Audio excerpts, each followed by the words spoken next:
ధరణి పోర్టల్ను అడ్డుపెట్టుకుని బీఆర్ఎస్ చేసిన భూదోపిడీ అక్రమాలపై house committee వేసేందుకు సిద్ధంగా ఉన్నామని సీఎం రేవంత్ రెడ్డి అన్నారు.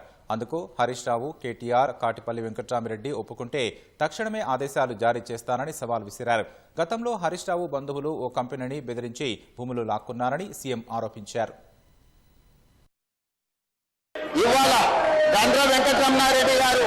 సూచనలు ఇవ్వడమే మా బాధ్యత, సూచనలు ఇవ్వడమే గొప్ప విషయం అన్నట్టుగా కాకుండా నేను వారికి సూచన చేస్తున్న పాయల శంకర్ గారికి, వెంకటరమణారెడ్డి గారికి, మీరు వెళ్ళి కిషన్ రెడ్డి గారు కేంద్ర మంత్రి ఏదైతే కాళేశ్వరం మీద సిబిఐ విచారణ అన్నాడో, నెలల కొద్దీ సిబిఐ విచారణను మీరు ఢిల్లీలో తొక్కి పట్టుకొని మీరు వాళ్ళు ఒక్కటైపోయి మొన్నటి పార్లమెంట్ ఎన్నికల్లో, మున్సిపల్ ఎన్నికల్లో కలిసి ఎన్నికల్లో పోటీ చేసి ఓట్లు సీట్లు పంచుకున్నారు కదా.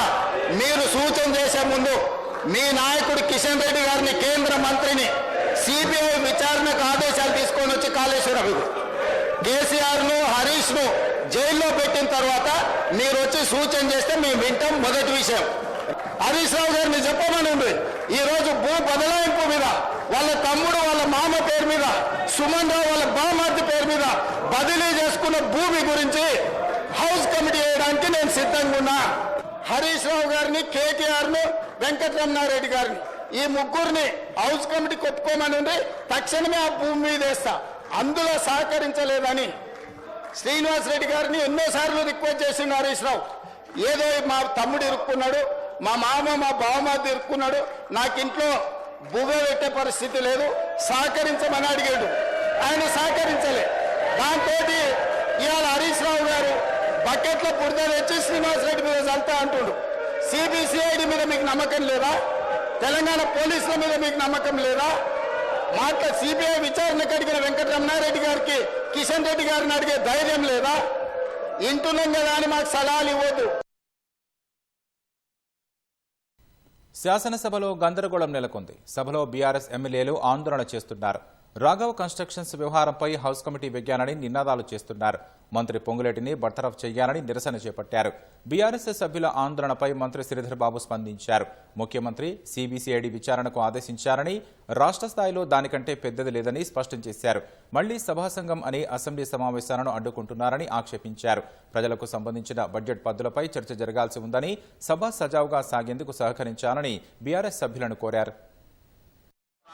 On behalf of the Chief Minister to move the motion for leave to introduce the Telangana Hate Speech, Hate Crimes Preventions Bill 2026. Minister Garu. Minister Garu. On behalf of Honorable Chief Minister, I beg to move for leave to introduce the Telangana Hate Speech and Hate Crime Prevention Bill 2026. Motion moved. The question is that the Telangana Hate Speech and Hate Crimes Prevention Bill 2026 be introduced. Those who are for the motion, please say ayes. Those who are against, please say no. Ayes have it.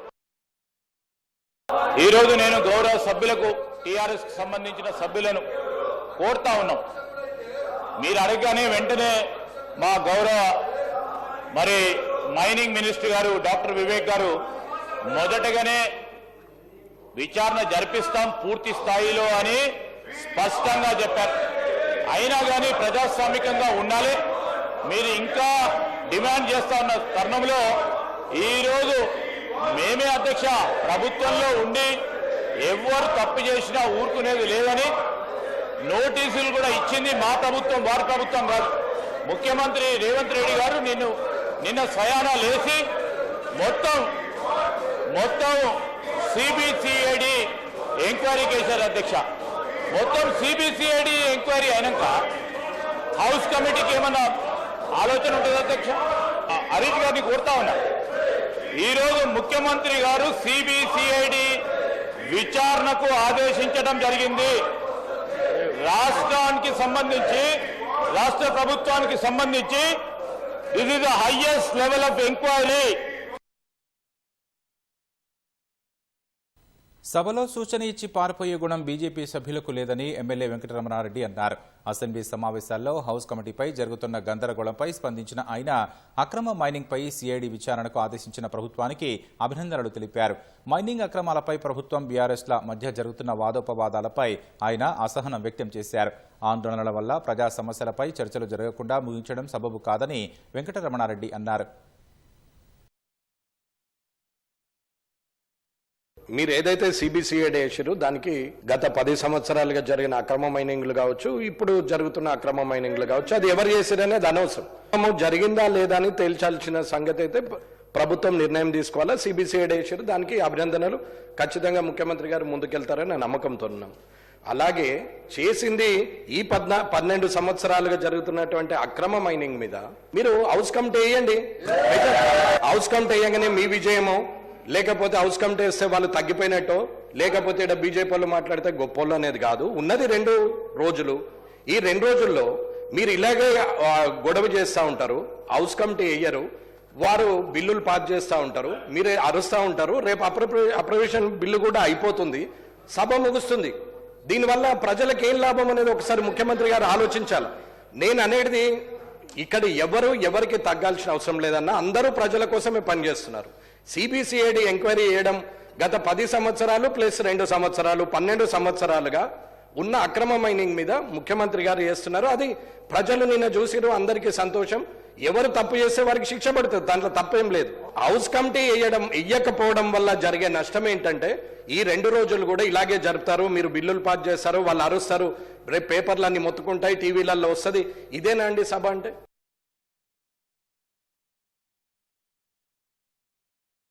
అక్రమ మైనింగ్పై high court sitting జడ్జితో విచారణ జరిపించాలని BRS కార్యనిర్వాహక అధ్యక్షుడు KTR demand చేశారు. Raghava constructions వ్యవహారంపై సభాసంఘం వెయ్యాలని demand చేస్తూ హైదరాబాద్లోని gun park వద్ద బీఆర్ఎస్ ప్రజా ప్రతినిధులు ఆందోళన చేపట్టారు. అక్రమ మైనింగ్కు పాల్పడ్డ మంత్రిని వెంటనే బర్తరఫ్ చేయాలంటూ నినాదాలు చేశారు. మంత్రి పొంగులేటి శ్రీనివాసరెడ్డి మైనింగ్లో అవకతవకలకు పాల్పడ్డారని ఆరోపించారు. సభాసంఘం వెయ్యమంటే ప్రభుత్వం భయంతో పారిపోతోందని బీఆర్ఎస్ ప్రజా ప్రతినిధులు ఎద్దేవా చేశారు. మేము అడిగిందేంది? అక్రమ మైనింగ్ కు పాల్పడ్డ ఇతర సంస్థల మీద ఏ చర్యలైతే తీసుకున్నారో, ఎట్లా వారిని చట్ట ప్రకారం జైలుకు పంపారో, మరి రాఘవ కన్స్ట్రక్షన్స్ విషయంలో ఎందుకు అట్లా చేయడం లేదు? మంత్రి గారి కంపెనీ కాబట్టా, లేకపోతే ఇందులో ముఖ్యమంత్రి వాటా ఉన్నది కాబట్టా, ఏ కారణం చేత మీరు యాక్షన్ తీసుకోవట్లేదు అని చెప్పి ఆధారాలతో సహా మొత్తం వాస్తవాలని మా శాసనసభాపక్ష ఉపనాయకుడు హరీష్ రావు గారు బయటపెడితే, నిన్న ముఖ్యమంత్రి గారు వచ్చి 2 విషయాలు ఒప్పుకున్నారు. ఒకటి, అక్రమం జరిగింది వాస్తవం అని ముఖ్యమంత్రి గారే స్వయంగా ఒప్పుకున్నారు. కానీ దీన్ని బయటపెట్టింది మీరు కాదు, మా ప్రభుత్వమే బయటపెట్టింది అని చెప్పి మళ్ళీ ఎదురుదాడికి దిగినారు. ఇంకొక మాట కూడా ఒప్పుకున్నాడు ఆయన, అక్రమాలు జరిగింది వాస్తవమే, కానీ రాఘవ కన్స్ట్రక్షన్స్ పొంగులేటి శ్రీనివాసరెడ్డి గారి దూర బంధువులదంట. మరి భార్య, కొడుకు, తమ్ముడు దూరపు బంధువులు అని చెప్పి రాష్ట్రంలో ఎవరికి తెలియదు, ఒక ముఖ్యమంత్రి గారికే ఇట్లాంటివన్నీ కూడా కొత్త కొత్త విషయాలు ఆయనే కనిపెడతా ఉంటాడు. మరి ఇవాళ మా డిమాండ్ ఒకటే, స్పష్టంగా అడుగుతా ఉన్నాం మీ ముఖ్యమంత్రిని, ఈ ప్రభుత్వాన్ని, తప్పు చేయకపోతే భయం ఎందుకు? మీ మంత్రి గారు తప్పు చేయకపోతే మీ మంత్రి గారి కుటుంబానికి సంబంధించిన సంస్థ మేము ఏదైతే ఆధారాలతో సహా బయటపెట్టామో అక్రమ మైనింగ్కు పాల్పడ్డారని ఎందుకు వారి మీద చర్యలు తీసుకోవట్లేదు? చట్ట ప్రకారం 2వ నోటీస్ ఇస్తే సంవత్సరం జైలు శిక్ష పడాలా, మరి ఎందుకు మంత్రి గారి కుటుంబాన్ని కాపాడే ప్రయత్నం చేస్తున్నారు? ఇరాన్ యుద్ధం భీకరంగా మారుతోంది. ఇస్లామిక్ రిపబ్లిక్కు మద్దతుగా హూతీ రెబెల్స్ దాడులు మొదలుపెట్టగా భూతల దాడుల ప్రచారం మధ్య అమెరికాకు చెందిన మెరైన్లు మధ్య ప్రాచ్యానికి చేరుకోవడం ఉద్రిక్తతలను మరింత పెంచింది. ఇజ్రాయెల్ గల్ఫ్ దేశాల్లోని అమెరికా స్థావరాలపై ఇరాన్, టెహరాన్తో పాటు ఇతర ప్రాంతాల్లో ఐడిఎఫ్ దాడులు కొనసాగుతున్నాయి. ఇజ్రాయెల్పై 2వ రోజు దాడులు జరిపినట్లు హూతీలు ప్రకటించారు.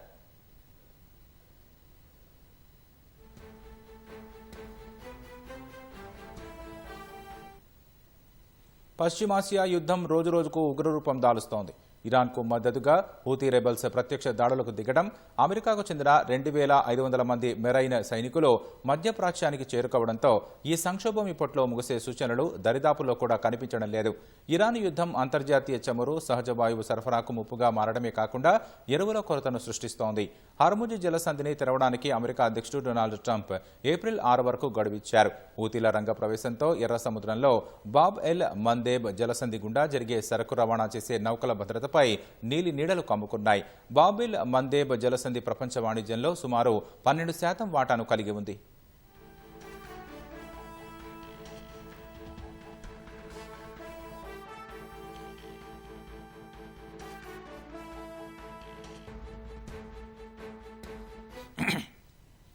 టెహ్రాన్లో ఈ ఉదయం అనేక పేలుళ్లు జరిగినట్లు ఫార్స్ న్యూస్ ఏజెన్సీ ప్రకటించింది. గగనతల రక్షణ వ్యవస్థలు యాక్టివ్గా ఉన్న సమయంలో ఉత్తర టెహ్రాన్లో 2 భారీ పేలుళ్లు సంభవించినట్లు పేర్కొంది. ఇరాన్ నౌకాదళ ఆయుధ తయారీ కేంద్రాలను లక్ష్యంగా చేసుకున్నట్లు ఇజ్రాయెల్ సైన్యం ఐడిఎఫ్ పేర్కొంది. ముఖ్యమైన ఆయుధ ఉత్పత్తి కేంద్రాలపై దాడులను కొన్ని రోజుల్లో పూర్తి చేస్తామని తెలిపింది. దక్షిణ లెబనాన్లో 2 వారాలుగా నిర్వహిస్తున్న భూతల దాడుల్లో తమ సైనికుడొకరు చనిపోగా 3 గాయపడినట్లు ఇజ్రాయెల్ సైన్యం ఐడిఎఫ్ ప్రకటించింది. అటు ఇజ్రాయెల్పై ఇరాన్ కూడా ప్రతీకార దాడులు చేసింది. ఇస్లామిక్ రిపబ్లిక్ ప్రయోగించిన క్షిపణులు, డ్రోన్లను తమ గగనతల రక్షణ వ్యవస్థలు అడ్డుకున్నట్లు గల్ఫ్ దేశాలు ప్రకటించాయి. ఇనుము కరిగించే అతిపెద్ద ఫ్యాక్టరీ స్పెల్మర్పై ఇరాన్ జరిపిన దాడిలో 2 కార్మికులు గాయపడినట్లు బహ్రెయిన్ తెలిపింది. ఇజ్రాయెల్పై 2వ రోజు హూతీ రెబల్స్ దాడులు కొనసాగుతున్నాయి. ఉత్తర ఇజ్రాయెల్పై రాకెట్లు, డ్రోన్లతో దాడులు చేసినట్లు హూతీలు ప్రకటించారు. ఇరాన్ ప్రయోగించిన 4 డ్రోన్లను కూల్చేసినట్లు కువైట్ ప్రకటించింది.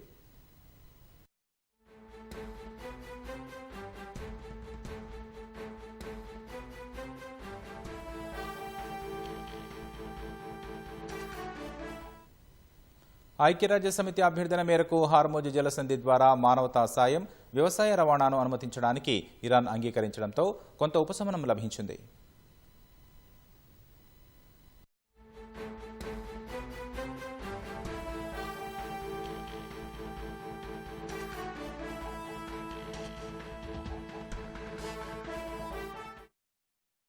అమెరికా, ఇరాన్ మధ్య యుద్ధాన్ని ముగించే విషయమై పాకిస్తాన్ వేదికగా నేడు మధ్యవర్తిత్వ చర్చలు జరగనున్నాయి.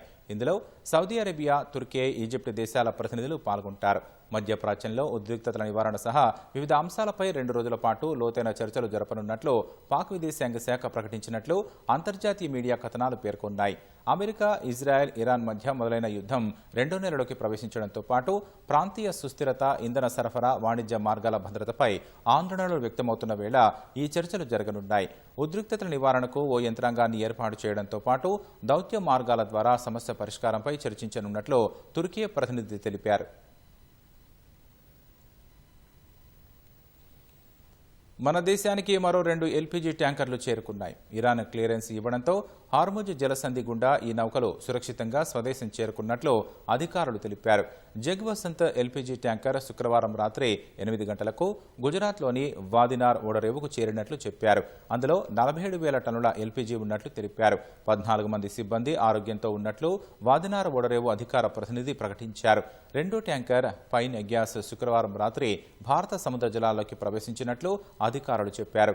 ఇండియన్ ఆయిల్ కార్పొరేషన్కు చెందిన ఈ నౌక ఏప్రిల్ 2న ఒడిశాలోని ధమ్రా ఓడరేవుకు చేరుకుంటుందని తెలిపారు. టెహ్రాన్ ఆమోదించిన మార్గాల ద్వారా ఈ 2 నౌకలు హార్ముజ్ జలసంధి గుండా ప్రయాణించాయని అధికారులు తెలిపారు. యుఏఈలోని మీనా సాకర్ వద్ద jug Vikram, green ASHA, green Sanvi అనే 3 ఎల్పీజీ నౌకలు హార్ముజ్ జలసంధి దాటేందుకు నౌకాదళం ఆదేశాల కోసం ఎదురుచూస్తున్నట్లు అధికార వర్గాలు తెలిపాయి. దాదాపు 20 వరకు నౌకలు గల్ఫ్లో చిక్కుకున్నట్లు పేర్కొన్నాయి. ఇరాన్ యుద్ధం మొదలైన నాటి నుంచి 4 ఎల్పీజీ ట్యాంకర్లు, 2 ముడి చమురు నౌకలు హార్ముజ్ జలసంధి గుండా స్వదేశం చేరుకున్నాయి.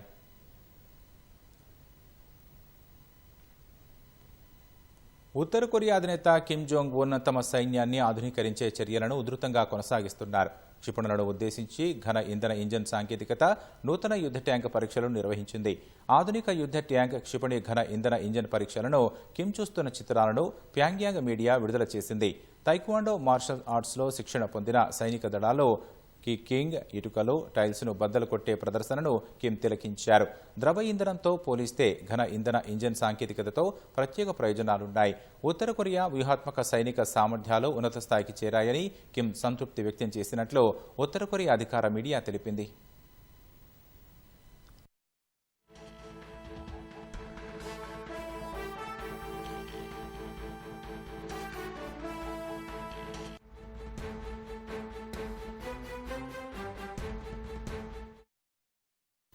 పాకిస్తాన్ గడ్డపై ఉగ్ర సంస్థలు చురుగ్గా కార్యకలాపాలు నిర్వహిస్తున్నాయని, ముఖ్యంగా భారత కశ్మీర్ను లక్ష్యంగా చేసుకున్న ఉగ్రవాదులు పాక్లో ఆశ్రయం పొందుతున్నారని అమెరికా నివేదిక వెల్లడించింది. 2021లో ఆఫ్ఘనిస్తాన్లో తాలిబాన్ల పాలన మొదలైన తర్వాత పాకిస్తాన్లో ఉగ్రవాదం తీవ్రమైందని తెలిపింది. పాముకు పాలు పోసి పెంచితే ఏమవుతుందో అలానే పాక్లో ఉన్న చాలా ఉగ్ర సంస్థలు తిరిగి ఆ దేశంలోనే భారీగా రక్తపాతానికి కారణమవుతున్నాయని పేర్కొంది. భారత్ ముఖ్యంగా కశ్మీర్ను లక్ష్యంగా చేసుకున్న ఉగ్ర సంస్థలకు తన భూభాగంపై పాకిస్తాన్ ఆశ్రయం కల్పిస్తోందని అమెరికా కాంగ్రెషనల్ రీసెర్చ్ సర్వీస్ నివేదిక తేల్చింది. ఏళ్ల కొద్దీ సైనిక ఆపరేషన్లు, విధానపరమైన చర్యలు తీసుకున్నప్పటికీ ఉగ్ర సంస్థలు పాక్ గడ్డపై కార్యకలాపాలు నిర్వహిస్తున్నాయని వివరించింది. 2008లో ముంబై ఉగ్రదాడులకు తెగబడ్డ లష్కరే తోయిబా, 2001లో భారత పార్లమెంటుపై ఉగ్రదాడి చేసిన జైషే మహ్మద్ వంటి ఉగ్ర సంస్థలు సైతం పాక్ గడ్డపై మనుగడ సాగిస్తున్నాయని వెల్లడించింది. పాక్ ను తమ స్థావరంగా ఉపయోగించుకోవడంతో పాటు తిరిగి ఆ దేశంపైనే ఆయా టెర్రర్ గ్రూపులు దాడులు చేస్తున్నాయని అమెరికా కాంగ్రెస్ నివేదిక తెలిపింది. ఇటీవలి కాలంలో పాక్ లో ఉగ్రవాదం పెరిగిందని గణాంకాలతో సహా పేర్కొంది. 2019కి ముందు వరుసగా 5 ఏళ్లు పాక్ లో ఉగ్రదాడి మృతుల సంఖ్య తక్కువగా నమోదైంది. 2019లో 365 మంది మాత్రమే ఉగ్రదాడుల్లో మరణించారు. కొంతకాలంగా అవి మళ్లీ పెరిగాయి. గత 11 ఏళ్లలో ఎన్నడూ లేనంతగా 2025లో ఏకంగా 4000 మంది ప్రాణాలు కోల్పోయారు. 2021లో ఆఫ్ఘనిస్తాన్లో తాలిబాన్లు తిరిగి అధికారం చేపట్టిన తర్వాత పాకిస్తాన్లో ఉగ్ర దాడులు పెరిగిపోయాయని అమెరికా నివేదిక స్పష్టం చేసింది. పాక్లోని ఉగ్ర సంస్థల్లో ఎక్కువ అతివాద ఇస్లామిక్ భావజాలం ఉన్నవేనని, 5 కేటగిరీలుగా ఇవి చలామణి అవుతున్నాయని వెల్లడైంది. తొలి కేటగిరీలో అల్ ఖైదా వంటి ఉగ్ర సంస్థలు ప్రపంచ పరిణామాలపై ఫోకస్ చేస్తున్నాయి. రెండో కేటగిరీలో జైషే, లష్కర్ సంస్థలు భారత్, కశ్మీర్ పై దృష్టి సారిస్తున్నాయి. మూడో కేటగిరీలో ఉన్న ఇస్లామిక్ స్టేట్ ఆఫ్ ఖొరాసాన్ వంటివి కేవలం మతపరంగా ఉగ్రదాడులు చేస్తూ ఉంటాయి. మరో కేటగిరీలో తెహ్రీకే తాలిబాన్ వంటి గ్రూపులు పాక్లోనే అంతర్గతంగా దాడులు చేస్తున్నాయి. పాకిస్తాన్లో షరియా చట్టాన్ని తీసుకురావాలని ఇవి ప్రయత్నిస్తున్నాయి. తెహ్రీకే తాలిబాన్లో 2500 నుంచి 5000 మంది ఫైటర్లు ఉన్నట్లు తెలుస్తోంది. హైదరాబాద్ కూకట్పల్లి పిఎస్ పరిధిలో జాతీయ రహదారిపై చెరుకు లోడు లారీ అదుపు తప్పి బోల్తా పడింది. ప్రమాదంలో డ్రైవర్కు తీవ్ర గాయాలయ్యాయి. అతన్ని ఆసుపత్రికి తరలించి చికిత్స అందిస్తున్నారు. లారీ రోడ్డు మీద అడ్డంగా పడిపోవడంతో కొంతసేపు ట్రాఫిక్ జామ్ ఏర్పడింది. పోలీసులు ఘటనా స్థలానికి చేరుకుని ట్రాఫిక్ను సవరించారు. డ్రైవర్ నిర్లక్ష్యమే ప్రమాదానికి కారణమని పోలీసులు ప్రాథమికంగా అనుమానిస్తున్నారు. ప్రమాదంపై కేసు నమోదు చేసి దర్యాప్తు చేపట్టారు.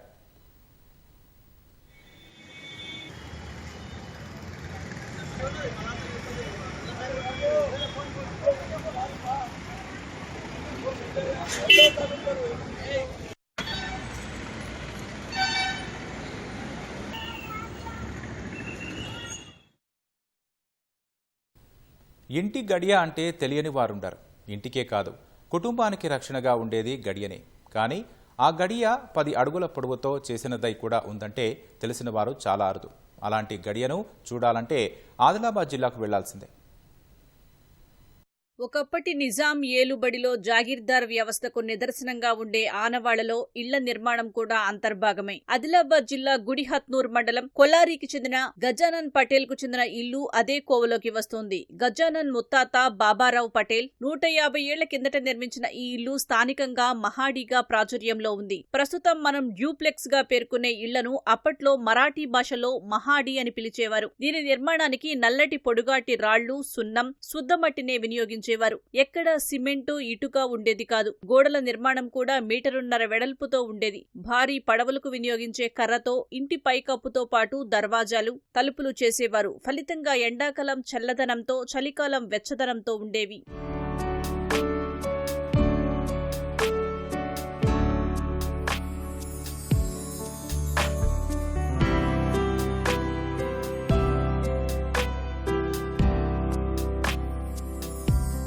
ఇంటి నిర్మాణంలో అన్నిటికంటే కీలకమైనది ప్రధాన ద్వారానికి వినియోగించే గడియ. ఇప్పుడు మనం పేర్కొనే గొళ్ళెమన్నమాట. ప్రధాన ద్వారానికి ఆనుకుని ఉండే గోడ మధ్యలో 10 అడుగుల బలమైన తెల్ల మద్దికరను ఉంచి నిర్మాణం చేశారు. తలుపులు మూశాక ఆ గడియను కుడి నుంచి ఇదిగో ఇలా ఎడమ వైపు లాగి రంధ్రంలో ఉంచేవారు. బయట నుంచి ఎంతమంది నెట్టినా తలుపు తెరుచుకునేవి కావు. గోడను కూల్చివేస్తే తప్ప ఆ గడియను బయటకు తీయటానికి వీలు కాదు. 150 ఏళ్ల వారసత్వ సంపదగా ఇల్లు గుర్తింపు తెస్తుందంటారు 4వ తరం యజమాని గజానన్ పటేల్. ఈ బిల్డింగ్ రజాకార్ పీరియడ్ కన్నా ముందే కట్టిండు.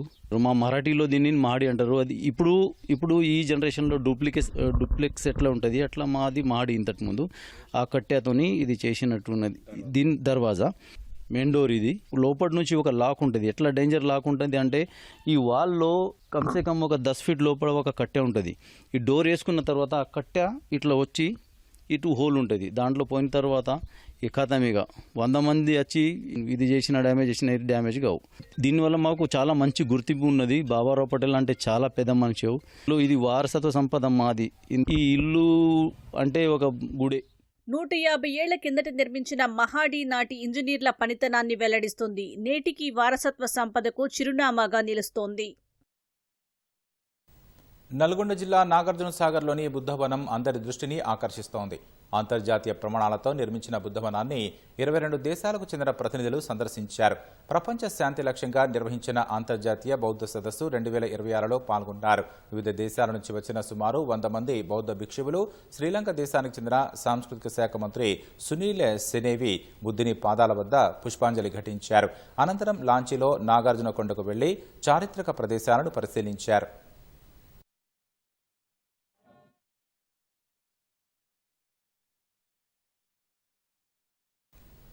మహాత్మాగాంధీ జాతీయ ఉపాధి హామీ పథకంలో భాగంగా మంజూరైన పనులను మార్చి 31 గండం వెంటాడుతోంది. ఉమ్మడి ఆదిలాబాద్ జిల్లాలో 207 కోట్ల రూపాయల విలువ చేసే పనుల్లో ఇప్పటికీ 78 కోట్ల రూపాయల పనులు పూర్తి కానేలేదు. ఆర్థిక సంవత్సరం ముగిసే 4 రోజుల్లో పనులు పూర్తి చేయడం కష్టంగా మారుతోంది. అందుకని కొంతమంది గుత్తేదారులు అధికారులపై ఒత్తిడి చేస్తుండటం కలకలం రేకెత్తిస్తోంది. పనులు చేరనట్లయితే బిల్లు చెల్లించడం కష్టమంటున్న ఆదిలాబాద్ జిల్లా గ్రామీణాభివృద్ధి సంస్థ అధికారి రవీందర్ రాఠోడ్తో మా ప్రతినిధి మణికేశ్వర్ ప్రత్యేక ముఖాముఖి. మహాత్మా గాంధీ జాతీయ ఉపాధి హామీ పనుల నిర్వహణను మార్చి గండం వెంటాడుతుంది. ఉమ్మడి ఆదిలాబాద్ జిల్లాలో చాలా చోట్ల పనులు చేయకుండానే బిల్లులు పొందేందుకు గుత్తేదారులు అధికారులపై ఒత్తిడి చేసే ప్రయత్నం జరుగుతుంది. ఏప్రిల్ మాసం మొదలు నుంచి ఈ పనులు రద్దు కావడంతో ఇది మరింత ఆసక్తికరంగా మారింది. అసలు ఈ పనుల నిర్వహణలో ఉన్న నిబంధనలు ఏంటి, పనులు ఎప్పుడు పూర్తి చేయాల్సి ఉంటుందని చెప్పడానికి మనతో పాటు ఆదిలాబాద్ జిల్లా డిఆర్డీఓ రవీందర్ రాథోడ్ ఉన్నాడు. ప్రభుత్వ నిబంధనల ప్రకారం ఆర్థిక సంవత్సరం ముగింపు అంటే మార్చి 31 తేదీ లోపల పనులు పూర్తి చేయకపోతే ఆ బిల్లులన్నీ రద్దు చేయాల్సి ఉంటుంది. కానీ ఉమ్మడి ఆదిలాబాద్ జిల్లాలో దాదాపు 78 కోట్లకు సంబంధించిన పనులు నిర్వహణ ఇంకా పూర్తి కాలేదు. మరి బిల్లు తీసుకునేందుకు అధికారులపైన ఒత్తిడి కూడా జరుగుతుంది గుత్తేదారుల నుంచి. ఇది దేనికి సంకేతం, నిజమా కాదా? మనకు అందరికీ కూడా తెలుసు, ప్రతి సంవత్సరం 31 మార్చి లోపు ఈ మెటీరియల్ కాంపోనెంట్ కింద ఏవైతే నిధులు మంజూరు అవుతాయో అవన్నీ కూడా పూర్తి చేయాల్సిన అవసరం ఉంటుంది. అయితే జిల్లా కలెక్టర్ గారి ఆధ్వర్యంలో ఈ మెటీరియల్ కాంపోనెంట్లో ఎక్కువ శాతము మనకు పంచాయతీరాజ్ ఇంజనీరింగ్ డిపార్ట్మెంట్, అదే రకంగా ఐటీడీఏ డిపార్ట్మెంట్, R&B డిపార్ట్మెంట్స్, ఇవన్నీ డిపార్ట్మెంట్స్కి ఈ పనులు మంజూరు చేయడం జరుగుతుంది. సో వాళ్ళన్నీ కూడా పనులు పూర్తి చేసే బాధ్యత పూర్తిగా వాళ్ళు తీసుకోవాల్సిన అవసరం ఉంటుంది. జాతీయ ఉపాధి హామీ కింద మంజూరయ్యే ప్రతిదానికి మీ డిపార్ట్మెంటే బాధ్యత వహించాల్సి ఉంటుంది. అంటే మంజూరు ఇచ్చే బాధ్యత మీకే ఉంటుంది, పర్యవేక్షణ చేసే బాధ్యత మీకు ఉంటుందా ఉండదా? దీంట్లో మీకు 2 రకాలుగా ఉంటుందండి. మనకు ఉపాధి హామీ పథకంలో ఒకటి లేబర్ కాంపోనెంట్, అంటే ఏదైతే కూలీల ఖర్చు, వేతనాలు ఇవన్నీ కూడా డిఆర్డీఓ ఆధ్వర్యంలో పూర్తిగా చేయడం జరుగుతుంది. ఇప్పుడు ఎగ్జాంపుల్ ఆదిలాబాద్లో తీసుకుంటే 44,78,000 పని దినాలు మనకున్నాయి. ఆ పని దినాలు పూర్తి చేయాల్సిన బాధ్యత జిల్లా గ్రామీణాభివృద్ధి సంస్థ ఆధ్వర్యంలో, డిఆర్డీఓ ఆధ్వర్యంలో అందరూ కూడా చేయాల్సిన అవసరం ఉంటుంది. అదేవిధంగా మెటీరియల్ కాంపోనెంట్కి సంబంధించి డీసీసీ ఫారెస్ట్, అదే రకంగా డీసీసీ మనకు పంచాయతీరాజ్ ఇంజనీరింగ్ డిపార్ట్మెంట్, అదే రకంగా ఐటీడీఏ డిపార్ట్మెంట్, తర్వాత R&B, ఈ శాఖలు, ఈ 4 శాఖల ఆధ్వర్యంలో అలొకేట్ చేయబడిందో అవన్నీ కూడా ఖర్చు చేయాల్సిన బాధ్యత ఎక్కువగా ఇంజనీరింగ్ విభాగం మీద ఉంటుంది. చాలా చోట్ల పనులే ప్రారంభం కాలేదు, కానీ వాళ్లకు ఎంబీ బుక్ అంటే మాస్టర్ బుక్లో నివేదికలు రాసుకునే ప్రయత్నం కూడా అంతర్గతం జరుగుతుంది. ఈ మార్చి 31లోగా పని ప్రారంభించకపోయినా కూడా బిల్లులు చేయడానికి ఆస్కారం ఉంటుంది. ఇది చాలా తప్పు అండి. ఎందుకని అంటే పని చేయకుండా మనం రికార్డ్ చేయడము, ఆర్ బిల్లులు మనము జనరేట్ చేయడం అనేది చాలా తప్పుడు కార్యక్రమం. అది అట్లాంటి ఎక్కడ కూడా జరిగినా కూడా మరి ఖచ్చితంగా కఠిన చర్యలు కూడా గౌరవ జిల్లా కలెక్టర్ గారి ఆధ్వర్యంలో తీసుకోబడుతుంది. ఏవైతే పనులు ఫీల్డ్లో పూర్తి అయినాయో దానికి మాత్రమే మనం బిల్లులు మంజూరు చేసుకోవాలి, దానికి మాత్రమే మనం హెఫ్టిఓ జనరేషన్ చేసుకోవాలి. ఒకవేళ పనులు పురోగతిలో ఉంటే ఆ పురోగతి ఏదైతే ఎంతవరకు పురోగతి అయిందో అంతవరకు దానికి సంబంధించిన బిల్లులు మనం మంజూరు చేసుకునే ఇది మనకు అవకాశం ఉంటుంది. కాబట్టి అలాంటి ఎక్కడ కూడా తప్పుడు మనం లేని దాన్ని ఉన్నట్టు సృష్టించి ఇది చేయడం అనేది చాలా ఖచ్చితంగా అది నియమావళికి అన్ని విభజన ఉంటుంది, కఠిన చర్యలు కూడా తీసుకోబడతాయి. అంటే ప్రారంభం అయితే తప్ప బిల్లు చేయడానికి ఆస్కారం ఉండదా, లేదా ప్రారంభించి పూర్తిగా పని కాకుండా సర్దుబాటు చేసే వీలేమైనా ఉంటుంది? ఎట్టి పరిస్థితుల్లో సర్దుబాటు చేసే వీలు ఉండదు. మనకు మరి ఈ అంశాన్ని దృష్టిలో పెట్టుకునే గౌరవ జిల్లా కలెక్టర్ గారు మనకు ఏదైతే గ్రామ పంచాయతీ భవనాలు కానివ్వండి, అంగన్వాడీ భవనాలు కానివ్వండి, అదే స్కూల్ కంపౌండ్ వాల్స్, స్కూళ్ళలో మరుగుదొడ్లు ఇవన్నీ కూడా గత 6 నెలల క్రితమే ఈ వర్కులు అన్నీ కూడా మంజూరు చేయడం జరిగింది.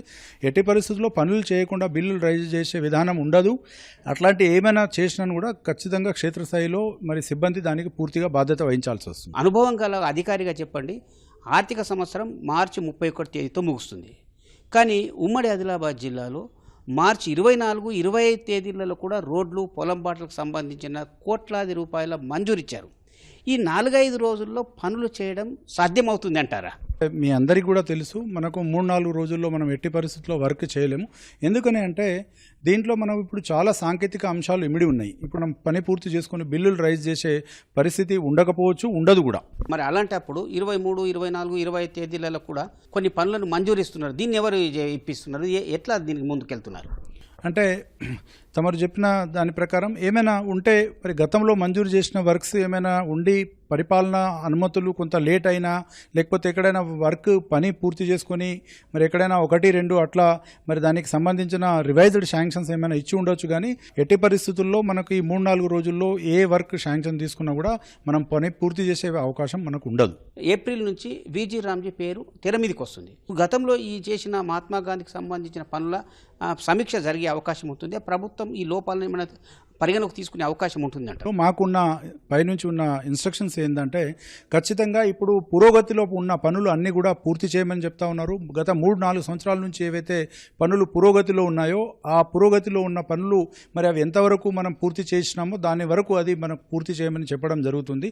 సో కాబట్టి ఈ నెక్స్ట్ ఫైనాన్షియల్ ఇయర్లో ఏవైతే వర్క్స్ వాళ్ళు మరి టేకప్ చేస్తూ ఉన్నారో, ఒకటి యుక్తధార పోర్టల్ అని అంటే మరి దాంట్లో కంప్లీట్గా మనకు ఎన్ఆర్సిఎస్ సెంట్రల్ సర్వర్ నుంచి టోటల్గా మనకు రిమోట్ సెన్సింగ్ నుంచి మరి పనులు గుర్తింపు అనేది జరుగుతుంది. ఏవైతే పనులు పురోగతిలో ఉన్నాయో కొన్ని అవి కూడా మనకు దీంట్లో విబిజి రామ్జీలో తీసుకోవచ్చని మరి అది అంటున్నారు. బట్ దాని మీద పూర్తిగా మరి ప్రభుత్వం నుంచి ఫర్దర్ ఇన్స్ట్రక్షన్స్ వచ్చిన తర్వాత దాని మీద మాట్లాడగలుగుతాం. ఆదిలాబాద్ డిఆర్డిఓ రవీందర్ రాఠోడ్ అభిప్రాయం అంటే ప్రభుత్వ నిబంధనల ప్రకారమే పనులను మంజూరు చేస్తామనే మాట వినిపిస్తుంది.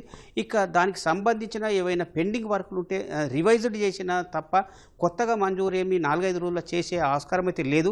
అందులో ఏమైనా తప్పు జరిగితే మాత్రం ఆ ఉద్యోగే లేదా అధికారి బాధ్యత వహించాల్సి వస్తుందనే భయం కూడా ఉంటుందనే ఆ అభిప్రాయం వ్యక్తమవుతుంది. కెమెరామెన్ కిరణ్తో మణి, ఈటీవీ న్యూస్, ఆదిలాబాద్.